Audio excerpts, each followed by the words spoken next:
రియాజ్ గారు ఆస్తులు అమ్ముకున్నారంట జనసేన పార్టీకి. ఇది నన్ను తీవ్రంగా కలిసివేసిందండి. కలిసివేయడం అంటే ఇంకో రకంగా కలిసివేసింది.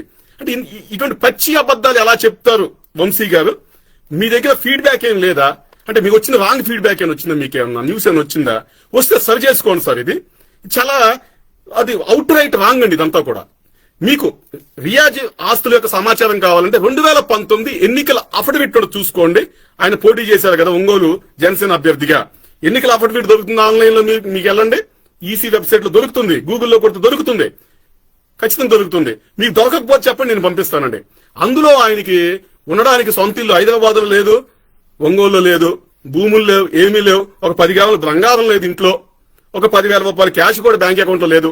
అది 2019 ఎన్నికలు ఆయన పరిస్థితి. 2019 ఎన్నికల అఫిడవిటే సాక్ష్యం దానికి. తినడానికి తిండి లేదు రెట్లలో చెప్పాలంటే, అది పరిస్థితి ఆయనకి. ఇక ఆయన పార్టీ కార్యక్రమాలు ఏ విధంగా చేశారని మేము అడగొచ్చు. పార్టీ కార్యక్రమాలు లేని ఆస్తులు అమ్ముకుని చేయలేదైనా. గతంలో కూడా చెప్పాను నేను. ఎన్ఆర్ఐలు ఎంతో ఆర్థిక సహకారం అందించారు. మీకు కావాలంటే ఆ ఎన్ఆర్ఐలు కూడా నేను మీకు లైవ్ డిబేట్ లో తీసుకొస్తాను. ఎవరు ఎంత డబ్బు ఇచ్చారు, ఎంతకాలం ఆయన్ని పోషించారు పార్టీ పేరుదని చెప్పేసి కూడా మీకు నేను చెప్పిస్తా వాళ్ళతో కూడా. ఇక రియాజ్ కు సంబంధించి ఈ 2019లో అఫిడవిట్ మనకుంది. 19 తర్వాత ఆయన చేసిన వ్యాపారాలు అంటే ఏమీ లేవు. ఆయనకు వచ్చిన వ్యాపారాలు ఏమన్నా స్థానికులను అడిగితే ఆయనకి ఏ స్కిల్ లేదంట, అది కూడా చెప్పారనమాట. సరే, ఏ వ్యాపారాలు చేశాడో పక్కన పెడితే ప్రస్తుతం ఆయన ఆస్తులు ఏంటంటే ఒక 40 లక్షలు విలువ చేసే 2 కార్లు, ఒకటి కాదు 2 కార్లు ఉన్నాయండి. 2019 ఎన్నికల నాటికి బైక్ లేని వ్యక్తికి కూడా 2 కార్లు ఉన్నాయి ఈ రోజు నాడు. 40 లక్షల పైన విలువ చేస్తాయంట.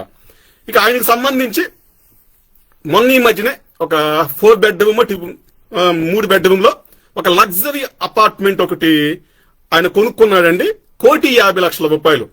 అది 1,10,00,000 రూపాయల అపార్ట్మెంట్ కాస్ట్ అయితే 40 లక్షలు అంత ఇంటీరియర్ పెట్టాయంట. ఆ ఇంటీరియర్ ఎలా ఉంటుందంటే మన జగన్మోహన్ రెడ్డి కట్టించిన ఋషికొండ ప్యాలెస్ ఉంది చూడండి.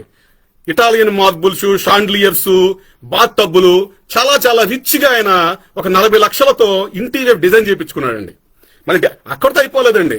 పార్కింగ్ లాట్ లో కూడా కార్ పార్కింగ్ చేసే దగ్గర కూడా ఏసీ అంట, చెప్పుల స్టాండ్ దగ్గర ఏసీ అంట. మీరు ఇంట్లోకి అలా కాంపౌండ్ లోకి వెళ్ళగానే ఎక్కడికి వెళ్ళినా కూడా చల్లగా ఏసీ వస్తుందంటండి.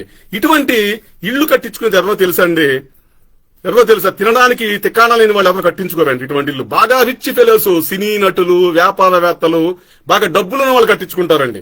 అంత లగ్జరీ ఇల్లు రియాజ్ ఈ రోజు కట్టించాడు. 2019 ఎన్నికల అఫిడవిట్ లోనేమో అలా ఉన్నాయి ఆస్తులు. మరి అక్కడితో అయిపోలేదండి రియాజ్ గారిది. అలాగే అక్కడ బీచ్ దగ్గర అంటే దాదాపుగా 80 లక్షల నుంచి 90 లక్షల మధ్యలో ఉండేది ఒక పార్ట్నర్షిప్ ఏదో పొలం కూడా కొన్నారంట. ఏదో బీచ్ దగ్గర డెవలప్మెంట్ బాగా జరిగిందని చెప్పేసి. దానికి సంబంధించి ఆధారాలు కావాలంటే మీకు చెప్తానండి. ఎక్కడ కొన్నారు ఏంటి అనేది కూడా నా దగ్గర కొన్నారు అన్న సమాచారం ఉంది, కానీ పూర్తిగా దాని గురించి సర్వే నెంబర్లు అటువంటి సమాచారం లేదు. కావాలంటే చెప్తానండి. ఈ ఇంటికి సంబంధించి అయితే నేను మాత్రం అయ్యా వంశీ గారు మీకు ఫోటోలు పంపిస్తాను, వీడియో పంపిస్తాను, ఆ డాక్యుమెంట్లు పంపిస్తాను. ఏమైతే ఆయన కొనుక్కున్నారో సంతకాలు పెట్టారో అన్ని పంపిస్తాను. నా దగ్గర ఉన్నాయి సార్. అబద్దాలు ఆడడం లేదండి, నేను అబద్దాలు చెప్పట్లేదు. ఇది రియాజ్ పరిస్థితి. రియాజ్ జనసేన పార్టీ కోసం ఆస్తులు అమ్ముకోలేదండి, ఆస్తులు దాగబోలేదండి. ఆయన ఆర్థిక పరిస్థితి ఒంగోలు అందరూ తెలుసండి. కావాలనుకుంటే మీకు కళ్ళ ముందు 2019 ఎన్నికల అఫిడవిట్ కళ్ళ ముందు మీకు కనబడుతుందండి. దాన్ని తీయండి సార్. మేము కాదంటలేదు. ఎన్నికల అఫిడవిట్ తీయండి, బయటికి తీయండి. ఎంత బంగారం ఉందో తీయండి, ఎంత పొలం ఉందో తీయండి, ఎన్ని ఇళ్ల స్థలాలను తీయండి, ఎన్ని ఇళ్లున్నాయో తీయండి, ఎంత బ్యాంక్ బ్యాలెన్స్ తీయండి. అలాగే కావాలనుకుంటే ఆయన ఐటీ వెటర్న్స్ కూడా సబ్మిట్ చేయమనండి. ఐటీ వెటర్న్స్ కట్టాలి కదా. ఈయన మరి 1,50,00,000 రూపాయలు ఇల్లు వచ్చిందంటే డబ్బు సంపాదించాలి, డబ్బుకి ట్యాక్స్ కట్టాలి కదా. దాదాపుగా 40 లక్షల పైన కార్లు ఉన్నాయంటే 2 కార్లు, డబ్బులు సంపాదించాలి, ట్యాక్సులు కట్టాలి కదా. దొంగతనంగా అయితే కాదు కదా. మరి డబ్బులు ఎక్కడి నుంచి వచ్చినాయి? దొంగతనంగా వచ్చినాయా, ట్యాక్సుల ద్వారా వచ్చినాయా అని ఒకసారి అడగండి సార్ ఐటీ వెటర్న్స్. అందరికీ నమస్కారం. ఈ మధ్య ఒకడు ఎన్ఆర్ఐ ముసుగులో చిల్లర నా కొడుకు, అంటే వాడి ఇంటి పేరు ఏదో చిల్లరో చిలికి సెట్టు అంటాడు, ప్రసాద్. వాడు నోటికొచ్చినట్టు మాట్లాడటం, ఎక్కడో అమెరికాలోనో ఏడో కూర్చొని ఫేస్బుక్ లో సోషల్ మీడియాలో నా గురించి మాట్లాడటం, మా పార్టీ నాయకుల గురించి మాట్లాడటం.